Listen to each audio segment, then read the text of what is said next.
আসসালামু আলাইকুম। কেমন আছেন সবাই? আলহামদুলিল্লাহ আমরা অনেক ভালো আছি। আশা করছি আপনারাও অনেক ভালো আছেন, সুস্থ আছেন। জানেন আজকে একটু বেরিয়ে পড়েছি। একটা বিয়েবাড়ির অনুষ্ঠানে বেরিয়ে পড়লাম। তো বিয়েবাড়িটা হচ্ছে আমার ননদের মেয়ের বিয়ে, মানে ভাগ্নি। তো সেটাই আপনাদের সঙ্গে আজকে শেয়ার করব, কীভাবে কী অ্যারেঞ্জমেন্ট করেছে। সেখানে বেরোচ্ছি একটু আমাদের বাড়ি থেকে অনেকটা লং রাস্তা, প্রায় 1-1.5 ঘন্টার রাস্তা। তো বেরিয়ে পড়লাম, আপনাদের সঙ্গে সেটা শেয়ার করব, আপনারা দেখুন। জানেন বন্ধুরা, এত মানে গরম, বাইরের রোদটা একবার দেখছেন, রাস্তার অবস্থাটা। আমরা সকালে বেরিয়েছিলাম, তো এত রোদ, মানে মাথা গরম হয়েছিল। তো আমাদের এসি গাড়ি ছিল, তো প্রবলেম ছিল না। বাইরে দেখছি, মানে আমরা ফ্ল্যাটে থাকি, তো মানে রোদ দেখে আমার শরীর অসুস্থ হয়ে গেছিলো যে এত রোদ হতে পারে। প্রচণ্ড বাইরে গরম ছিল। রাস্তার সিন দেখতে দেখতে যাচ্ছি। তো আমরা পৌঁছে এলাম প্রায় কোলাঘাট টপকে আমরা যাব।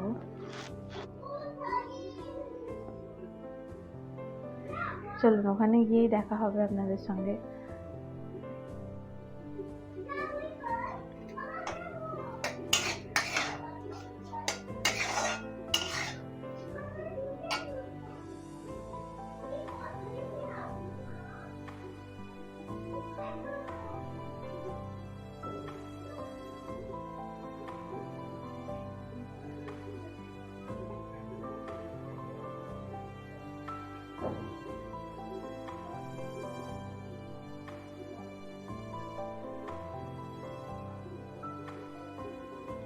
চলে এলাম প্রায় কোলাঘাট। আমরা, এটা কোলাঘাট ব্রিজ। তো ব্রিজটা টপ করার পরেই আমরা পৌঁছে যাব। তো জানি না কতটা মজা হবে, বাচ্চারা তো অনেক খুশি। তো তো ওখানে বাচ্চাদের এক্সাম আছে, তবুও তো যেতে হবে। অনুষ্ঠান বাড়ি, বিয়ে বাড়ি, নিজের আবার ওখানে তো পৌঁছাতেই হবে, বলুন। তো বেরিয়ে পড়েছি সবাই, সহপরিবার বেরিয়েছি আমরা। এত গরম, গরমে আবার বিয়ে, মাথা খারাপ, বুঝতে পারছেন তো। জানি না কি অবস্থা হবে।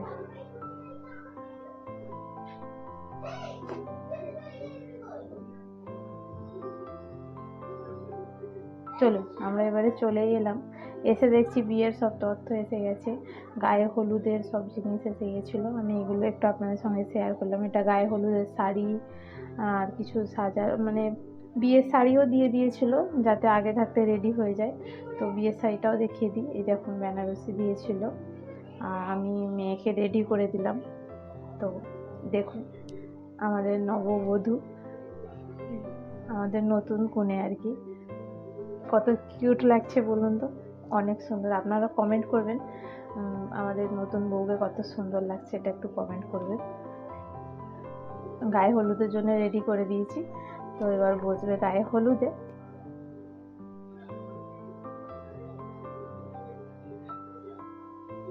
হলুদ নিয়ে বেরিয়েছে, আনিকা আছে,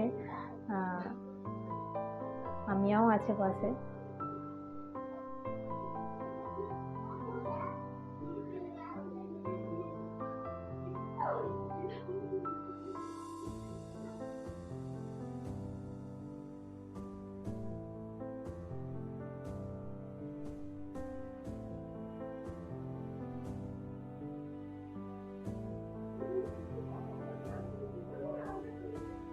অনেকজনের, জানেন, অনেকজনের অনেক রকমের মানে মানে যাদের যেরকম নিয়ম আছে আর কি।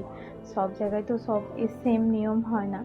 তো তা আমি জানি না কোথায় কী কী নিয়ম আছে, কিন্তু এদের এদিকে নিয়মটা আবার আলাদা। আমার আমার বাপের বাড়ির এদিকে নিয়ম আলাদা। আমার শাশুড়ি মা গেল প্রথমে লাগাতে, নানি। তো আমার শাশুড়ি মা প্রথমে লাগিয়ে দিচ্ছিল হলুদ। প্রথমে বড়দের দিয়ে স্টার্ট করতে হয়, যেমন মা, দাদি, শাশুড়ি, মানে নানি, এসব আর কি।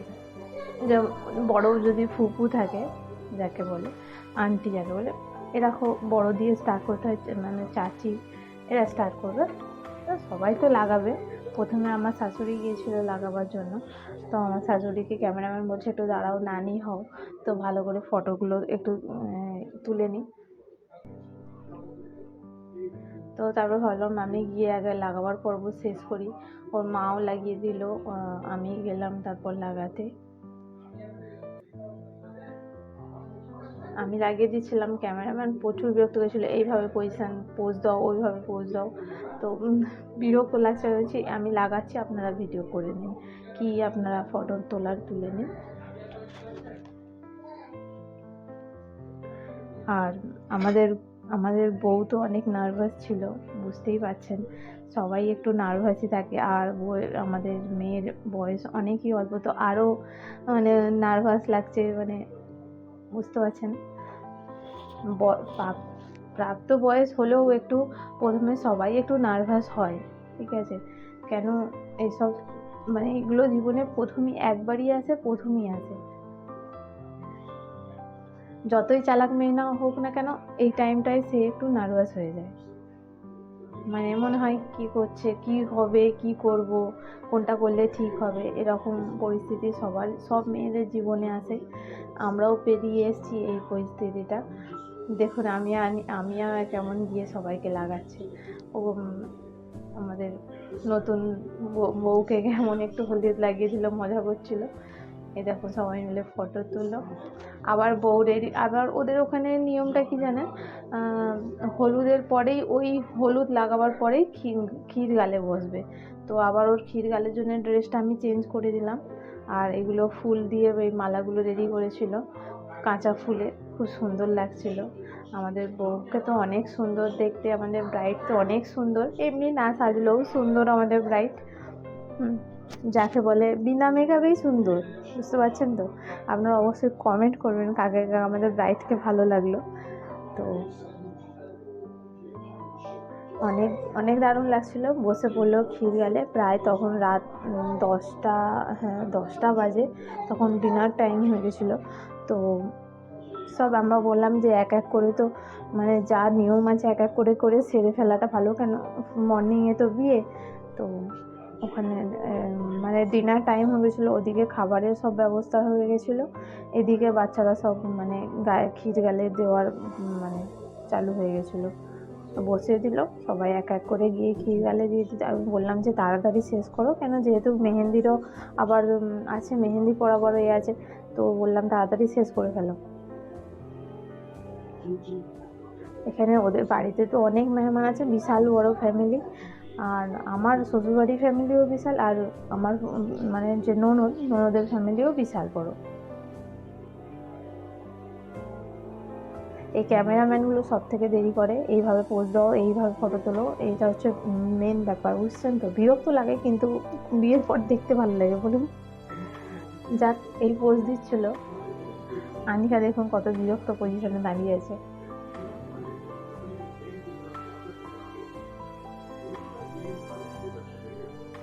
দেখুন এবার আমাদের ব্রাইডের মা, মানে আমার ননদ প্রথমে গেল। আমি বললাম যে আপনি প্রথমে যান, আপনি মা হন। তো গিয়ে প্রথমে ক্ষীর গালে দিয়ে দিল। মানে সবাই অনেক ব্যস্ত, বুঝতে পারছেন তো। আমি গেলাম, আমিও ভাবলাম গিয়ে আগে ক্ষীর গালেটা দিয়ে দিই। অনেকজন পরপর ছিল, সব মানে ক্লিপসটা নেওয়া তো সম্ভব না, প্রায় রাত 3টে অবধি সব চলেছে প্রোগ্রাম। তো সব ক্লিপস আমি নিতে পারিনি, আমি যতটা নিতে পেরেছি আমি ততটাই আপনাদের সঙ্গে শেয়ার করেছি, তুলে ধরেছি। আর চেষ্টা করেছি হয়তো ভালোটাই আপনাদের সঙ্গে তুলে ধরতে পেরেছি।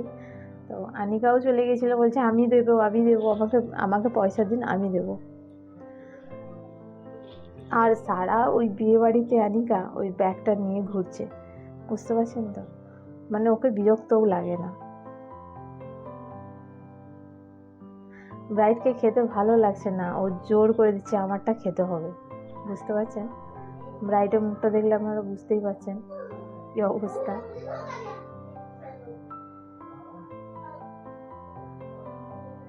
আমি এটাও বললাম যে তাড়াতাড়ি শেষ করো, কেন রাত অনেক হয়েছে, মেহেন্দি আবার পড়তে হবে, মেহেন্দি পড়ারও তো অনেক টাইম আছে। ব্রাইডকে একটু ঘুমাতে না দিলে আবার সকাল থেকে তো আবার মানে মেকআপের এই সেই, মানে অনেক কিছু কাজ আছে। এই পর্বটা যে রাতে শেষ হয়ে যায়, এটা সব থেকে বেটার, যেন সকাল থেকে উঠে আবার ফের অন্য মানে মানে অনেক কিছু অনেক রকম নিয়ম কানুন থাকে, অনেক জায়গায় নিয়ম থাকে। তো জানি না সব জায়গায় কীভাবে পদ্ধতি, এক এক দেশে এক এক রকম পদ্ধতিতে তাদের বিয়ে শাদী হয়। এরকম ব্রাইডের দুটো বোন বসে পড়েছে, ইয়ার্কি ঠাট্টা করছিল ওরা। তো কেক টেক লাগিয়ে দিচ্ছিলো, আমি তো ওখান থেকে আগেই চম্পট হয়ে গেলাম, আমি এই কেক মাখামাখি হয়ে যাবে, মানে আবার এই রাতের ব্যাপার, মানে মাথা খারাপ হয়ে যাবে।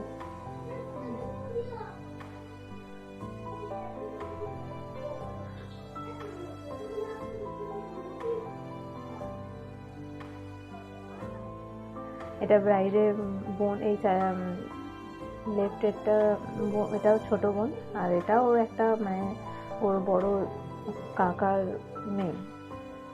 আমরা বললাম চলো, আমি ওখানে সেরে ওখানে চলছিল, তো আমি বললাম চলো আগে ডিনারটা সেরে নিই, কেন রাত অনেক হয়েছিল। তো ওর বাবাকে বললাম বাচ্চাদের নিয়ে ডিনারটা আগে সেরে নিই। আনিকাকে আমি আগেই ডিনার করে দিয়েছিলাম, কেন বাচ্চা তো অতক্ষণ মানে থাকতে পারবে না, আর আমি একে নিয়ে আমি বসলাম।